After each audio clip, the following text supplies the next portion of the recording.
कहते हैं युद्ध खत्म हो सकता है, लेकिन उसकी गूंज देर तक सुनाई देती है। गाजा में गोलियां थम चुकी हैं, टैंक लौट चुके हैं और बंदियों की अदला बदली भी हो चुकी है। सोमवार को जब इजराइल और हमास के बीच संघर्ष विराम हुआ तो पूरी दुनिया ने इसे एक राहत भरे पल के रूप में देखा। हमास ने 20 जिंदा इजरायली बंदियों को रिहा किया और जवाब में इजराइल ने 1966 फिलिस्तीनी कैदियों को आजाद कर दिया। जश्न की लहर गाजा की गलियों में दौड़ी, लेकिन इसी खुशी के बीच एक नाम ऐसा था जो आजादी की उस लिस्ट में नहीं था। डॉक्टर हुस्साम अबू सफिया, वो डॉक्टर जो गाजा के अस्पतालों में जिंदगी की लड़ाई लड़ने वालों का सहारा थे, लेकिन आज खुद जिंदगी की भीख मांग रहे हैं। डॉक्टर सफिया गाजा के कमाल अदवान अस्पताल के निदेशक हैं। दिसंबर 2024 में इजरायली बलों ने उन्हें गिरफ्तार किया था, जब उन्होंने अस्पताल खाली करने से साफ तौर पर इनकार कर दिया था।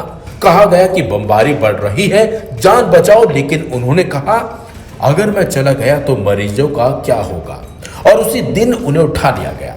एमनेस्टी इंटरनेशनल के मुताबिक उन्हें बिना किसी मुकदमे या आरोप के इजरायली सुरक्षा कानून के तहत कैद में रखा गया। सफिया पेशे से पीडियाट्रिशियन हैं, लेकिन गाजा के लोगों के लिए वो सिर्फ डॉक्टर नहीं, उम्मीद की आखिरी सांस थे। उनके बेटे की मौत भी एक इजरायली हमले में हुई थी, फिर भी उन्होंने अपना काम नहीं छोड़ा। हमास लगातार डॉक्टर सफिया की रिहाई की मांग कर रहा है और उसका कहना है कि सफिया ने सिर्फ इंसानियत का फर्ज निभाया। उन्होंने किसी सियासी गुट के लिए काम नहीं किया, बल्कि जिंदगी के लिए काम किया। हमास का यह भी आरोप है कि इजराइल डॉक्टर को इसलिए रिहा नहीं कर रहा क्योंकि गाजा में उनकी लोकप्रियता बढ़ गई है। अगर सफिया जेल से बाहर आए तो फिलिस्तीन की एकता का प्रतीक बन सकते हैं और यही बात तेल अवीव को डराती है। कई फिलिस्तीनी संगठनों का कहना है कि सफिया ने उन दिनों अस्पताल में रहकर जिस हिम्मत का परिचय दिया वो किसी सैनिक से कम नहीं था। बमबारी के बीच वो बच्चों का इलाज करते रहे, लोगों को हिम्मत देते रहे और अपने अस्पताल को बंद नहीं होने दिया। लेकिन इजराइल का नजरिया बिल्कुल अलग है। तेल अवीव का दावा है कि सफिया सिर्फ डॉक्टर नहीं बल्कि एक हमास ऑपरेटिव है, जिन्हें गैर कानूनी लड़ाकों की कैटेगरी में रखा गया है। कुछ अखबार की रिपोर्ट्स बताती है कि इजराइल उन्हें सुरक्षा खतरा मानता है और इसी कारण हाल ही में कैदी अदला बदली में उनका नाम शामिल नहीं किया गया। हालांकि दुनिया भर के मानवाधिकार संगठन लगातार उनकी रिहाई की मांग कर रहे हैं। अल जजीरा को एक हाल ही में रिहा फिलिस्तीनी बंदी ने बताया कि जैसे हम बात कर रहे हैं, अबू सफिया को जेल में यातनाएं दी जा रही हैं। अब जबकि युद्ध विराम के बाद गाजा धीरे धीरे संभलने की कोशिश कर रहा है, डॉक्टर अबू सफिया की कहानी फिर से यह सवाल उठाती है कि क्या किसी डॉक्टर का इंसानियत निभाना अब अपराध बन गया है। उन्होंने गोलियों की बारिश में भी जिंदगी का काम जारी रखा, लेकिन अब वो खुद जिंदगी और मौत के बीच कैद है। दुनिया कह रही है उन्हें छोड़ दो, वो सिर्फ डॉक्टर है। मगर इजराइल की चुप्पी अब और ज्यादा खतरनाक लगने लगी है, शायद इसलिए कि अबू सफिया एक व्यक्ति नहीं, एक प्रतीक बन चुके हैं। उस जंग का प्रतीक जिसमें सियासत ने इंसानियत को कैद कर दिया है।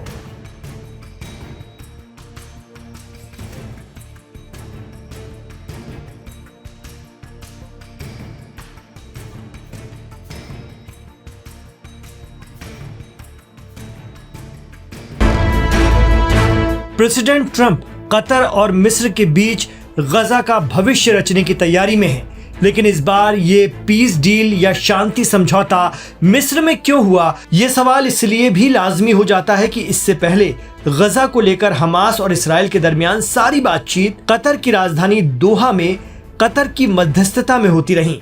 लेकिन अंतिम दौर के लिए मिस्र का चुनाव क्यों? कतर से आखिर क्यों कतराती रही हैं सभी पार्टियां? खुद प्रेसिडेंट ट्रंप और 20 देशों की डील जो गजा के मुस्तकबिल का फैसला करेगी, जिस डील की सारी कवायद कतर में हुई, जिसने इस युद्ध विराम समझौते को आखिर तक पहुंचाने में अहम किरदार निभाया, युद्ध विराम को लेकर सबसे अहम दस्तावेज पर साइन कतर नहीं बल्कि मिस्र में क्यों? एक्सपर्ट बताते हैं कि गजा युद्ध को खत्म करने और शांति प्रक्रिया को आगे बढ़ाने में मिस्र एक अहम मध्यस्थ बनकर उभरा है।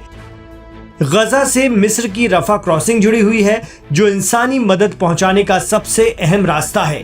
जैसे ही हमास और इसराइल इस डील के लिए आगे बढ़े और हमले रुके, वैसे ही मिस्र ने रसद और कपड़े, बच्चों का सामान सैकड़ों ट्रकों से गजा में एंटर किया।